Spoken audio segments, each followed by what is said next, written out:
Minecraft is great. I would argue one of the greatest games of all time. But did you know that since its release in 2011, there's now a total of 16 different platforms to play this game on? 16! This makes it the third most ported game of all time. In fact, even if you had 2 entire rainbows all to yourself, that's still 2 more colours you'd need. Huh? In what world are there more platforms to play Minecraft than there are planets in our solar system? All this is besides the point, because not only are there a large quantity of places to play the game, but there's also a bunch of differences too. Like, look here for a moment. Both these guys are playing on Minecraft's creative game mode. The guy on the left is playing on PC, whereas the dude on the right is on mobile. What the fuck? You see that difference in reach? So after this, I thought, fuck it, let's compare versions. I decided to play on a few different platforms to compare performance, gameplay, etc. First up, I played on the Switch. Minecraft on the Switch runs like garbage. Throughout my time playing, I kept getting constant frame drops, and all around the whole experience felt kinda unstable. I owe this mainly due to the hardware of the Switch itself, as it just isn't as powerful as other consoles. When exploring in the video settings, it's very easy to see how they've stripped it all down so they can make it run as wet as it can. For example, the maximum render distance is only 14 chunks, and they removed the anti-aliasing slider altogether.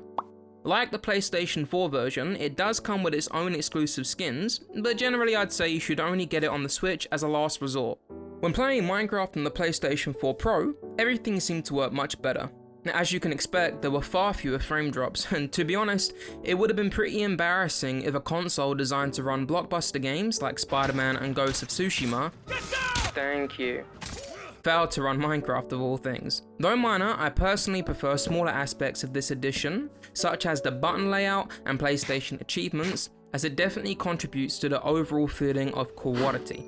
Speaking of quality, the graphical settings have been enhanced with 22 chunks as the new maximum render distance, and also, they've added that slider for anti-aliasing I mentioned before.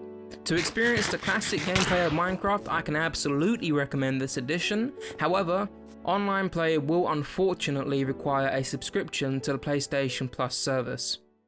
Okay, now we get to the big boys. As you can imagine, things are going to get a little bit more complicated from here on out. There are 2 different versions for Minecraft on PC.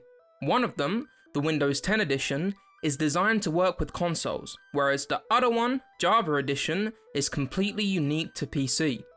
The Windows 10 edition is like the final boss of the console versions. It has the same design, but features even better graphical enhancements. Now, I don't know why anyone would need to render Minecraft at 96 chunks, but you can. And also, this edition comes with the fabled ray tracing from Nvidia. Now, this all sounds terrific on paper, but remember, these improved technical capabilities will be affecting the game's performance. Not all computers are as capable as the next, and therefore, if you don't already own a reasonably powerful gaming PC, you should definitely ignore these settings. I think the strongest aspect of the Windows 10 version of Minecraft is without a doubt its crossplay. When you're playing on Windows 10, you can play online with friends, even if they're on console, for free. There's no need to create a server, as it's all managed through your Microsoft account. If you're looking for a simple, easy way to experience the standard Minecraft gameplay on PC, the Windows 10 edition is certainly a contender. That being said, it's Microsoft we're talking about here. They've flooded the game with microtransactions. You want a skin? Bam, pay me. You want a texture pack? Wham, pay me. Want to install mods or maps? Pay me, bitch. I'm joking around, but it's actually quite crushing to see. All this stuff for me as a kid was free. I could install it all without any problems once I taught myself how, and I feel dirty seeing a company exploit these kids, oversaturating this game with all these little purchases. Fuck Microsoft. My preferred way to play this game will always be the Java edition. Again, it's not perfect. It can sometimes be harder to set up, especially if you want to play with friends without paying fucking Microsoft for these stupid Realm servers.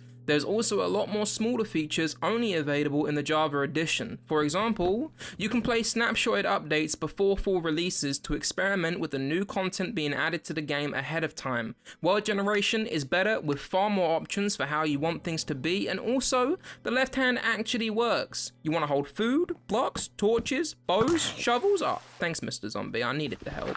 Even a fishing rod. It's far more practical, and for this reason alone, I love the Java edition.